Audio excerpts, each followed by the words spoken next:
माता, आपने ही मधु और केटप को उत्पन्न किया। तो माता, जब उनका अंत ही होना था तो आपने उन्हें जीवन दिया ही क्यों?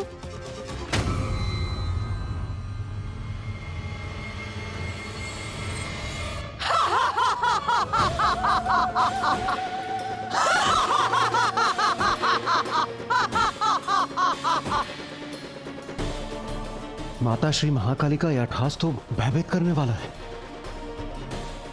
तेरे इस प्रश्न का तो एक ही उत्तर है रे।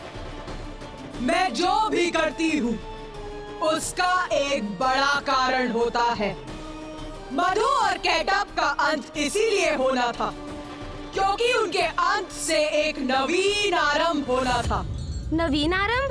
कैसा नवीन आरंभ?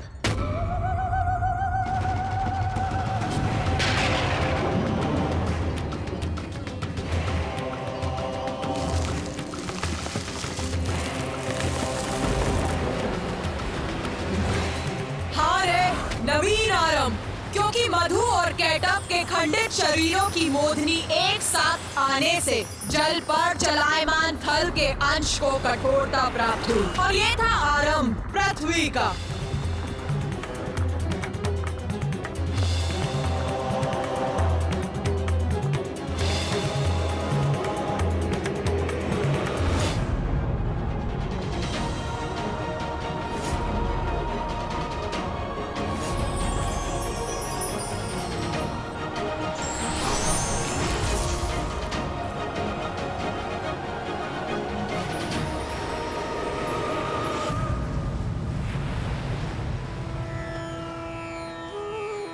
प्रणाम।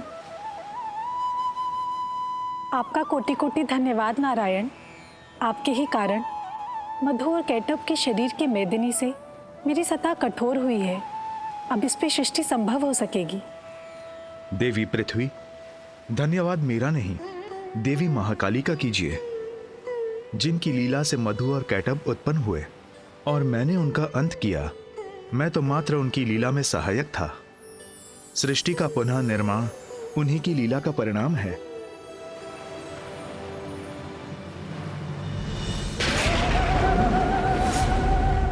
जय श्री महाकाली।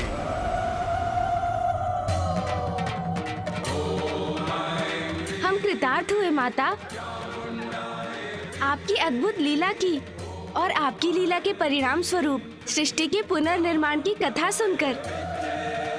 हाँ माँ, हम धन्य हुए।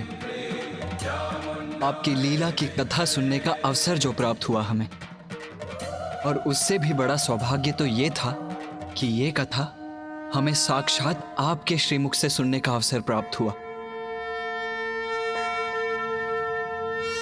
अपनी ही लीला की कथा सुनाकर आपने हमें कृतार्थ कर दिया माता। किंतु हमें यह भी बताइए माता कि आपके देवी श्री महाकाली रूप की कृपा से हम भक्तों को कैसा सुफल प्राप्त होता है?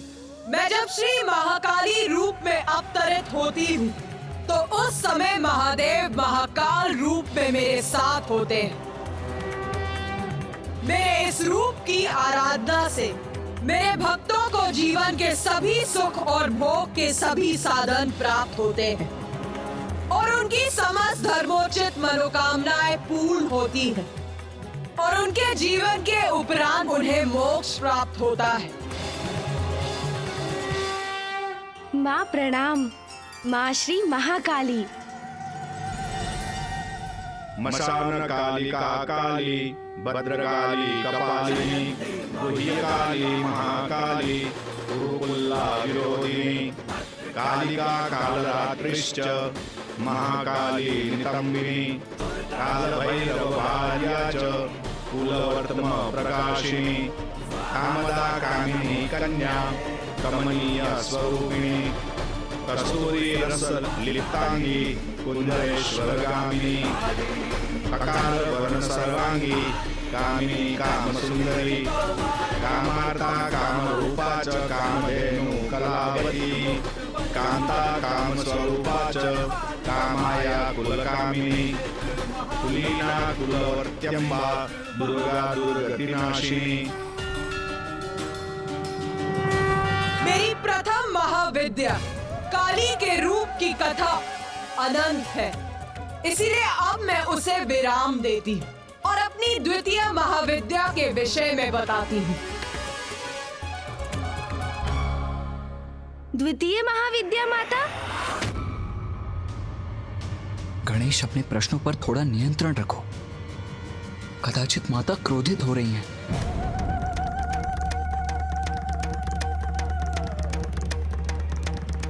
माता श्री महाकाली का प्रचंड क्रोध जागृत हुआ तो कदाचित हम सभी उसमें भस्म हो जाएंगे। एक और प्रश्न पूछना चाहता है रे?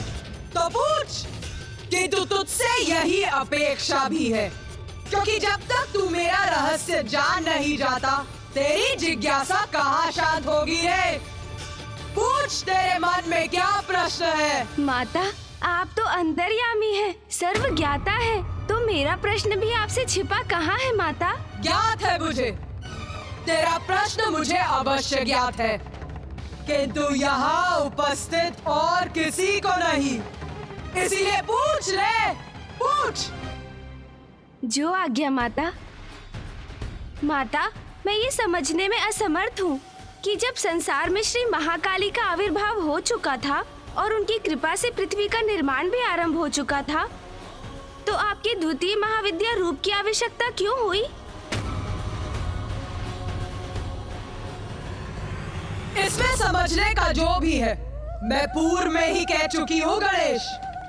महादेव के साथ मिलकर संसार के निर्माण, पालन और संहार का कार्य है मेरा, और अपने इन सभी कार्यों के संपादन के लिए मैं अपने 10 महाविद्या रूप प्रकट करती हूँ। मैंने अपने महाकाली रूप में मधु और कैटब के शरीर से पृथ्वी के कठोर धरातल का निर्माण करवाया, किंतु उससे सृष्टि का सृजन पूर्ण नहीं हुआ था, क्योंकि जल और थल तो अब थे, किंतु और कुछ नहीं था, इसीलिए सृष्टि अभी भी अपूर्ण थी।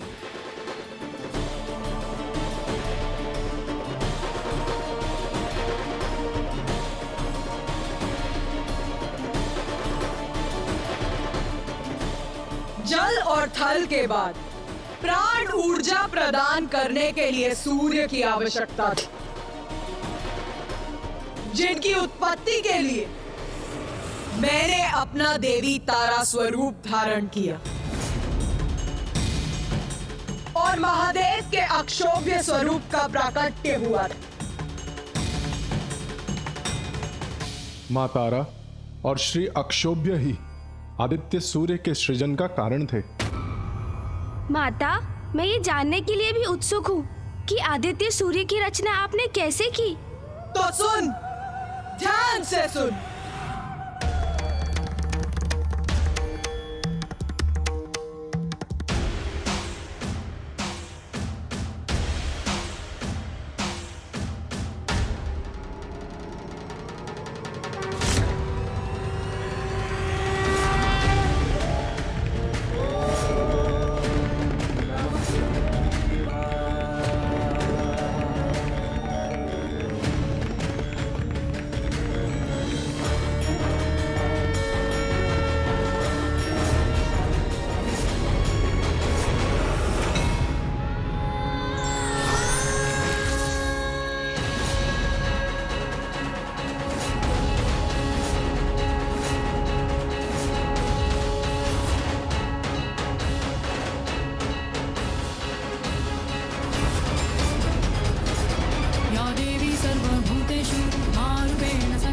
आदित्य सूर्य के बिना पृथ्वी हिमाच्छादित थल पिंड मात्र थी, जिस पर जीवन संभव नहीं था। इसीलिए देवी तारा का उद्भव हुआ, जिनसे आदित्य सूर्य को उत्पन्न होकर पृथ्वी पर ऊष्मता और प्रकाश का संचार करना था। वो देवी तारा मेरी द्वितीय महाविद्या, सर्वथा असाधारण स्वरूप है मेरा।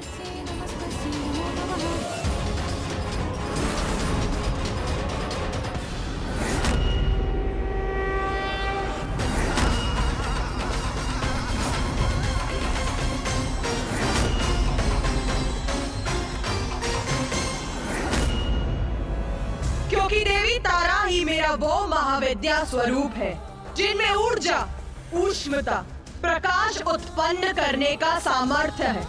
और जब उस ऊर्जा का संयोग प्रभु अक्षोभ्य की ऊर्जा से हुआ, तो वो संयुक्त ऊर्जा आदित्य सूर्य के अस्तित्व का आधार बनी।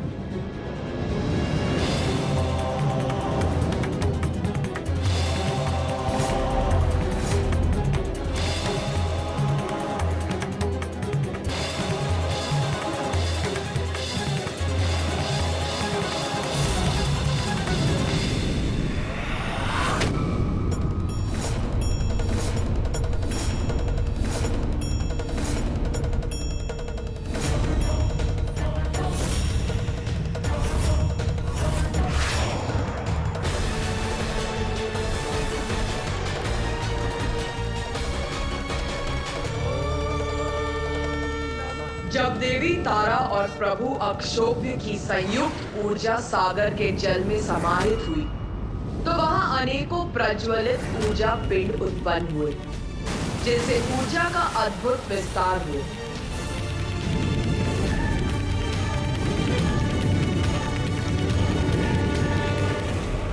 फिर देवी तारा ने अपनी श्वास वायु से एक प्रचंड वायु प्रवाह उत्पन्न किया, जिसके टकराव से और ऊर्जा पिंडों की संख्या में और वृद्धि के साथ उनका जुड़ाव आरंभ हुआ। और तब जल के भीतर निरंतर बढ़ती ऊर्जा के केंद्र आदित्य सूर्य का आकार दिखाई देने लगा।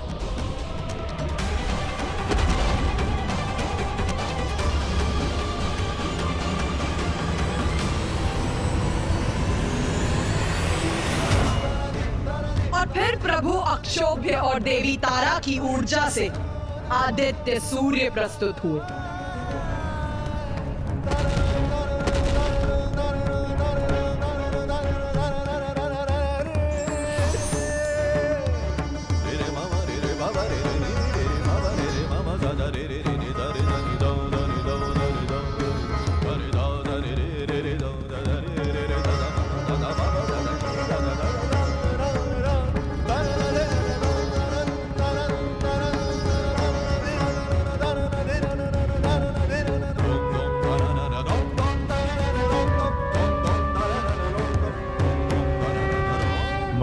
प्रभु अक्षोभ्य, आपसे जीवन पाकर मैं कृतार्थ हुआ।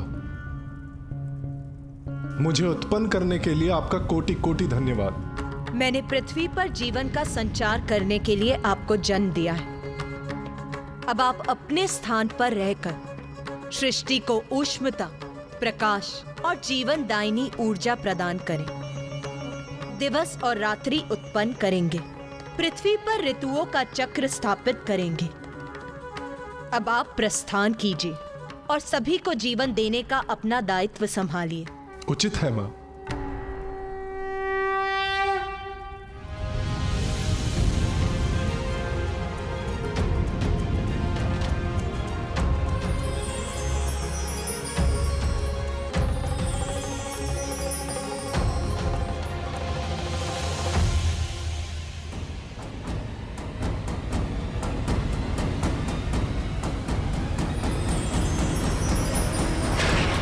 माँ, सूर्य देव से ही संसार में प्राण शक्ति उत्पन्न हुई, जिससे प्राणियों का जीवन आरंभ हुआ, और ये सभी आपकी ही लीला से संभव हो सका है माँ। उत्तम, अति उत्तम। ये प्रथम बार है गणेश जब तूने प्रश्न नहीं पूछा, स्वयं उत्तर दिया है रे। किंतु माँ, मेरे प्रश्न अभी समाप्त नहीं हुए। ज्ञात है मुझे, ज्ञात है।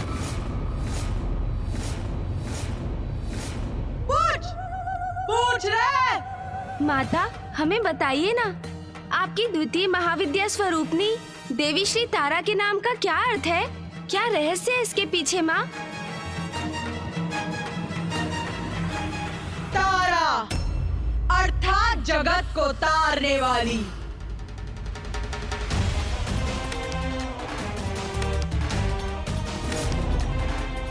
मुझे अपने उस रूप में तारा इसीलिए कहा जाता है क्योंकि मैंने अपने उसी रूप में सूर्य को उत्पन्न कर जगत को तारने का कार्य किया था। और आज भी मैं देवी कुष्मांडा के रूप में सूर्य के केंद्र में रहती हूँ। उनकी अधिष्ठात्री हूँ। ऐसा क्यों माता? आदित्य सूर्य को उत्पन्न करने और उन्हें उनका दायित्व समझाने के बाद आपको उनके केंद्र में स्थित रहने की क्या आवश्यकता है? आदित्य सूर्य को उत्पन्न करने और उन्हें उनका दायित्व समझाने के बाद आपको उनके केंद्र में स्थित रहने की क्या आवश्यकता है? क्योंकि सूर्य की शक्ति का स्रोत मैं ही हूँ रे। मेरे बिना उनकी ऊर्जा, उनका प्रकाश मंद पड़, शांत पड़ जाता है। सूर्य सृष्टि को जीवन प्रदान करते हैं, किंतु उसका कारण भी मैं ही हूँ रे।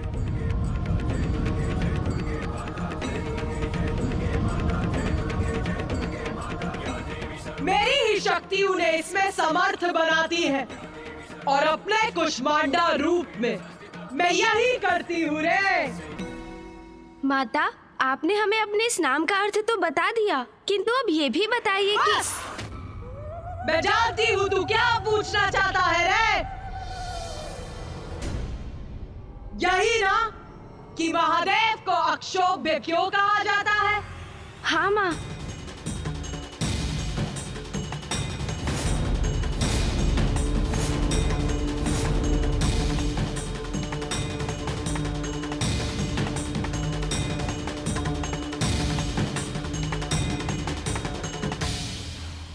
अक्षोभ्य अर्थात जो प्रत्येक अवस्था में शोभ्य रहित रहे, और महादेव तो सदा अक्षोभ्य ही रहते हैं। हलाहल विष का पान करने के बाद भी व्यथित नहीं हुए वो, सदा शांत रहते हैं वो। और ऐसा इसीलिए संभव हुआ क्योंकि कष्टों को तारने वाली देवी तारा के रूप में मैं उनके साथ रहती हूँ। मैं समझ गया माँ। आप जिनके निकट रहती हैं, उनको कोई क्षोभ नहीं होता, वो सदा अक्षोभ्य रहते हैं। तो माँ, क्या इसी कारण सूर्यदेव भी प्रशांत बने रहते हैं? तब स्वयं समझ गया तू। वास्तव में तू बुद्धि का देवता है रे। उचित कहा तूने। सूर्य सबको जीवन प्रदान करने के लिए सदा तपते रहते हैं और स्थिर भी रहते हैं, और अपनी स्थिरता से सबको प्राण शक्ति भी प्रदान करते हैं। माता, मेरी भी एक जिज्ञासा शांत करने की कृपा कीजिए। यदि सभी माता से इसी प्रकार प्रश्न पूछते रहे तो अवश्य ही माता कुपित होकर हम सभी को एक साथ दंडित करेंगे।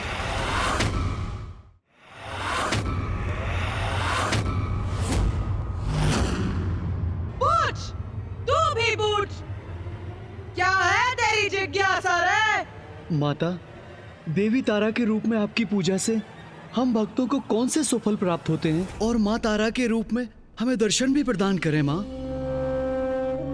मातर्तिल सरस्वती प्रणमतां सौभाग्य संपत्प्रदे प्रत्यालीड पदस्थिते सवयदि स्मेराननां वारुदे फुल्लेन्दीवरलोचने त्रिनयने कर्त्रो कपालोत्पले खड्गञ्चा ददति त्वमेव शरणम्। मेरी पूजा करने वाले भक्तों के शत्रुओं का नाश होता है, उन्हें अद्भुत वाक शक्ति का वरदान प्राप्त होता है, और मेरे इस रूप के भक्तों को भी देवी काली के भक्तों के समान भौतिक सुख भोग के साथ साथ मोक्ष की भी प्राप्ति होती है। माता, ये तो मेरा सौभाग्य है कि आपने अपनी कथा सुनाकर और अपने भव्य और दिव्य दर्शन देकर मुझे कृतार्थ कर दिया माता। मातर्तिल सरस्वती प्रणमतां सौभाग्य संपत्प्रदे प्रत्यालीड पदस्थिते सवयदि स्मेराननां वारुदे फूलेन्दीवरलोचने त्रिनयने कर्त्रो कपालोत्पले खड्गञ्चाददति त्वमेव शरणं त्वामीश्वरीमाश्रये। तारा च तारिणी देवी नागमुण्डविभूषिता ललजिह्वा नीलवर्गा ब्रह्मरूपधरा तथा नागाञ्चितकटी देवी नीलाम्बरधराधरा। नाम नामाष्टकमिदं स्तोत्रं यः पठति शृणुयादपि तस्य सर्वार्थसिद्धिः स्यात्। सत्यं सत्यं महेश्वरी।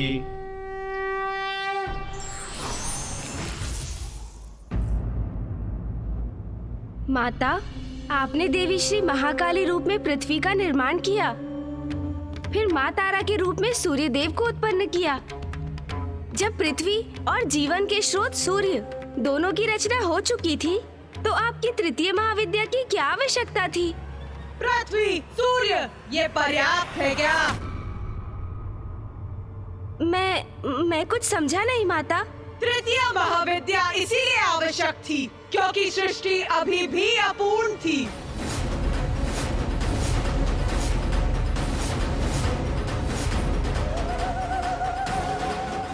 माँ की तो प्रत्येक महाविद्या बहुत ही अद्भुत है।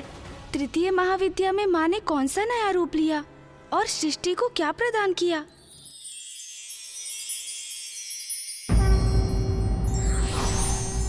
पूर्ण को अपूर्ण बनाने का दायित्व भी ईश्वर पर ही होता है, इसलिए बार बार उन्हें विभिन्न रूप में आना पड़ता है।